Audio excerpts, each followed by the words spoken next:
సురేష్ బాబు దగ్గరికి వెళ్ళి నేను సార్ ఇలాంటి సినిమా చేద్దాం అనుకుంటున్నాను, నేను ఇలాంటి సినిమాలో నేనే యాక్ట్ చేద్దాం అంటే ఆయన అంతా విన్నాడు. యాక్షన్ సినిమా అంటున్నావు, మరి నీకేమో వేరే ఇమేజ్ ఉంది కదా, డైరెక్టర్గా ఇమేజ్ ఉంది, లేకపోతే ఒక కామిక్ విలన్గా, కమీడియన్, ఇలాంటి ఇమేజెస్ అన్నీ ఉన్నాయి నీకు.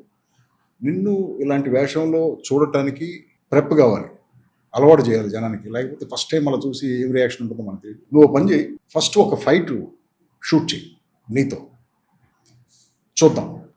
ఫైట్ బాగుంది, నువ్వు సరిపోతున్నావు అనుకుంటే కంటిన్యూ చేద్దాం, లేకపోతే విల్ టేక్ అనదర్ కాల్. అల్లరి టైం నుంచి ఇదే ప్రాసెస్ మీకు సురేష్ బాబు గారితో సురేష్ బాబు గారితో but it was a very sensible decision. ఎందుకంటే ఇప్పుడు సినిమా అంతా తీసి తర్వాత నేను అది కరెక్ట్ కాదనుకుని దాన్ని ఏదో అవటం కంటే ముందు ఒక ఫైట్ తీసి it is like test marketing, test shoot. It is like developing a prototype for a product. Prototype is not good. Then you chuck it aside, make another prototype or go to another idea. నేనేం చేశాను, ఆ ప్రోటోటైప్ని తీసుకెళ్ళి చాలా పెద్ద prototype చేశాను. Like we made it fight in a massive setup.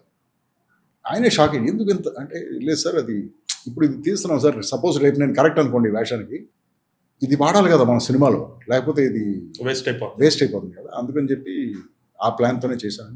చూసాను, ఇద్దరం చూసాం, ఆయన కూడా బాగుంది ఫైట్, బీట్స్ అని కరెక్ట్గా ఉన్నాయి, బాగుంది. సో ఆయన ఎప్పుడైతే ఆ మాట అన్నాడో నాకు కూడా కొంచెం కాన్ఫిడెన్స్ వచ్చింది.